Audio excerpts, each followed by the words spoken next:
السلام علیکم ورحمۃ اللہ وبرکاتہ۔ محترم حضرات، معزز ناظرین کرام، آج کل جو مسئلہ بہت چرچے میں ہے، زیر بحث ہے، وہ عید کے تعلق سے ہے۔ عید کی تیاری میں مسلمان شاپنگ اور دوسری مصروفیات کو انجام دیں یا نہ دیں تو کیسے دیں، کن لوگوں سے سامان خریدیں اور کن سے سامان نہ خریدیں، ہندو بھائیوں کے ساتھ ہمارا رویہ کیسے ہو شاپنگ کے معاملے میں، سرکار کی طرف سے جو کچھ چھوٹ دیے جانے کے آثار ظاہر ہو رہے ہیں مارکیٹ کے اندر اور کپڑوں کی دکانوں کے تعلق سے، اس پر ہم کیا رد عمل دیں، کیسے تیاری کریں یا نہ کریں تو کن لوگوں سے سامان لیں اور کن سے نہ لیں، میرے حساب سے غیر ضروری بحثیں ہیں۔ ان میں الجھنا نہیں چاہیے، ان کو مدعا نہیں بننے دینا چاہیے، ان کو گرما کر ہمیں دشمنوں کو موقع نہیں فراہم کرنا چاہیے ہم پر حملہ کرنے کا اور اٹیک کرنے کا۔ دو چیزیں ہیں یا اس مسئلے کے دو پہلو ہیں، دو حصے ہیں، ان دونوں کو الگ الگ کر کے سمجھنا چاہیے۔ ایک مسئلہ یہ ہے کہ ہمیں عید کی تیاری کرنی ہے یا نہیں کرنی ہے، سامان خریدنے کے تعلق سے، کپڑے اور لتے کو لینے کے تعلق سے، شاپنگ کرنے کے تعلق سے، اور اس کی تیاری جوش و خروش کے ساتھ ہمیں پورے اہتمام کے ساتھ کرنی ہے یا نہیں کرنی ہے، یا کرنی چاہیے یا نہیں کرنی چاہیے۔ ایک مسئلہ یہ ہے۔ دوسرا مسئلہ یہ ہے، ہمیں غیر مسلم بھائیوں سے سامان لینا ہے کہ نہیں لینا ہے، ان کی دکانوں میں جانا ہے یا نہیں جانا ہے، ان کا بائیکاٹ کرنا ہے کہ نہیں کرنا ہے، ان کو یہ تاثر دینا ہے کہ نہیں دینا ہے کہ ہم نہیں آئیں گے۔ ان دونوں کو الگ الگ کر کے سمجھیے اور پھر دونوں کو جوڑ کر حل نکالیے۔ میں آپ کے سامنے یہی بات اپنی سوچ اور فکر کے اعتبار سے پیش کرنا چاہتا ہوں۔ جہاں تک بات ہے شاپنگ کرنے کی، عید کی تیاری کرنے کی، میرے حساب سے اور میرے خیال سے وہ غیر ضروری عمل ہے۔ رمضان ہمارا بندشوں میں گزر رہا ہے، مسجدوں سے ہم محروم ہیں، عبادتیں اجتماعی شکل میں نہیں ہو پا رہی ہیں، ہمیں اپنے گھروں میں محصور ہو کر رمضان کی عبادتوں کو انجام دینا پڑ رہا ہے۔ عید رمضان کی عبادتوں کا تحفہ ہے، اور اس عید کو اجتماعی بڑی تعداد میں، بڑی جماعت کی شکل میں پورا کر کے نماز کی شکل میں ادا کیا جاتا ہے۔ اگر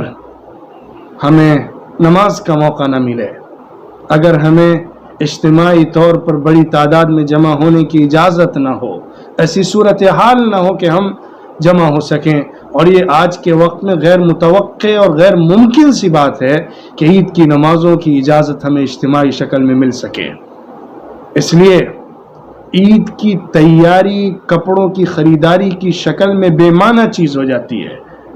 ہمارے پاس گھر میں جو اچھے سے اچھا کپڑا ہوگا، عید کے دن ہم اس کو پہن لیں گے،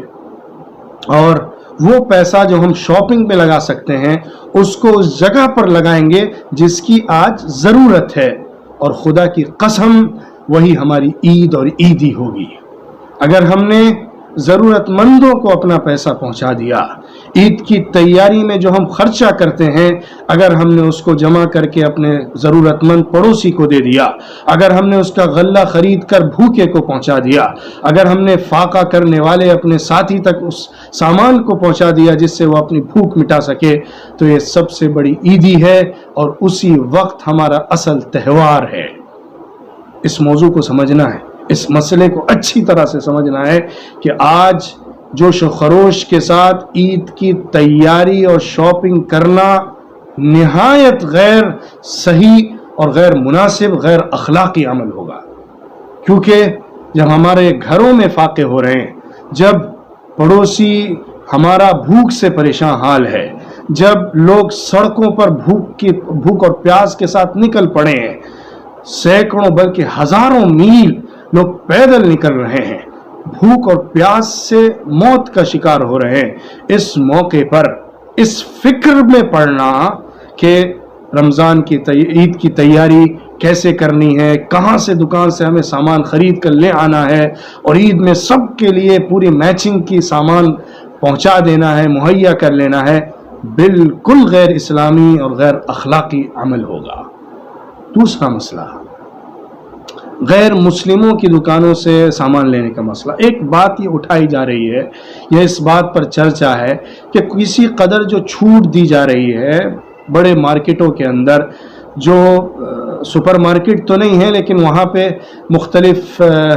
گروسری کی اور کپڑوں کی دکانیں ہیں جہاں سے ہم سامان خریدتے ہیں، جیولری کی دکانیں ہیں جہاں سے ہم زیورات حاصل کرتے ہیں، زیب و زینت کے سامان لیتے ہیں، خاص طور پہ کپڑے کے جو مارکیٹ ہیں مردوں کے، عورتوں کے، ان میں کچھ چھوٹ یا ان میں کچھ تخفیف یا ان میں کچھ گنجائش دینے کی باتیں چل رہی ہیں، اور کہیں کہیں اس کا مشاہدہ بھی ہو رہا ہے۔ اس کو اس پس منظر میں دیکھا جا رہا ہے، یا اس کا یہ مطلب نکالا جا رہا ہے کہ دراصل اس ایک تیر سے دو نشانے سادھنے کی کوشش ہو رہی ہے۔ ایک تو یہ کہ جو بڑے بیوپاری ہیں جن کے ہاں سامان کافی تعداد میں عید کی مناسبت سے جمع ہو کے رکھا ہوا ہے، وہ کچھ نکل سکے اور ان کو کچھ راحت اور آسانی مل سکے اور ان کو اس بڑی آزمائش سے نکالا جا سکے جو وہ مالی طور پر جھیل رہے ہیں۔ دوسرا اس کا ایک مطلب یہ بھی نکالا جا رہا ہے کہ جب مسلمان بڑی تعداد میں ان دکانوں میں جائیں گے اور برقعوں میں عورتیں پہنچیں گی اور داڑھی ٹوپی والے وہاں جائیں گے، عید کی مناسبت سے لوگوں کی بھیڑ جمع ہوگی، تو ان کو شوٹ کر کے یہ میسج دیا جائے گا کہ مسلمان ہی ہیں جو اس کرونا وائرس کے زمانے کے اندر بھی مخالفتیں کر کے اس بیماری کو سب تک پہنچا رہے ہیں اور سب تک منتقل کر رہے ہیں۔ جو ایک ڈرامہ تبلیغی جماعت کے تعلق سے کھیلا گیا، وہی ڈرامے کا ایک دوسرا پارٹ چلایا جائے جو عید کے موقع کے اندر مسلمانوں کو بدنام کر کے کیا جا سکتا ہے۔ اس بات کو بعض لوگ سمجھ رہے ہیں اور کہہ رہے ہیں، میں سمجھتا ہوں کہ ایسا بعید نہیں ہے آج کی حکومت سے۔ ان کے جو منصوبے ہیں، ان کی جو نیت ہے، ان کے جو ارادے ہیں، اس سے یہ چیز بعید نہیں ہے کہ مسلمانوں کو بدنام کرنے کے لیے وہ کون سے ہتھ کنڈے استعمال نہ کر لیں اور وہ اپنے لوگوں کو فائدہ پہنچانے کے لیے کون کون سے طریقے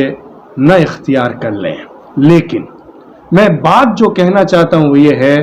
کہ اس موضوع کو ہمیں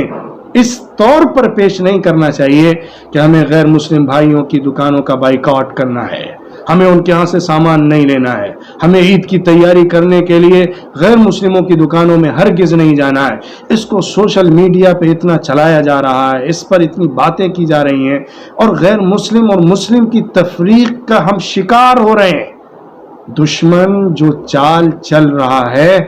ہم اس کے ہتھ کنڈے میں استعمال ہو گئے ہیں، آ گئے ہیں اس کے ہتھ کنڈے میں۔ اس نے جو جال پھینکا ہے ہم اس میں پھنس گئے ہیں، اس نے جو شکار کھیلا ہے ہم اس کے شکار بن گئے ہیں۔ اگر ہم اس موضوع کو اس طور پر پیش کرتے ہیں کہ ہمیں ہندو مسلم کرنا ہے، مسلمان کی دکان سے لینا ہے، غیر مسلم کی دکان سے نہیں لینا ہے، بات یہ کرنے کی ہے،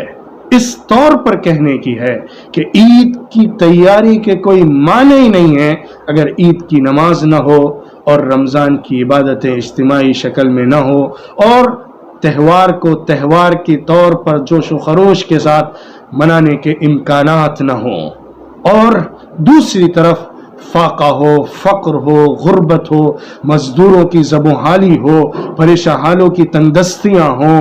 ان چیزوں کو سامنے رکھ کر ہمیں اپنے مسلمان بھائیوں کو یہ پیغام دینا چاہیے کہ ہم عید کی تیاری اس طور پر کریں گے کہ اپنے غریب بھائی کو کھانا پہنچائیں گے، اپنے فقیر بھائی کے منہ میں لقمہ دیں گے، اپنے مزدور بھائی کو جو تنگی میں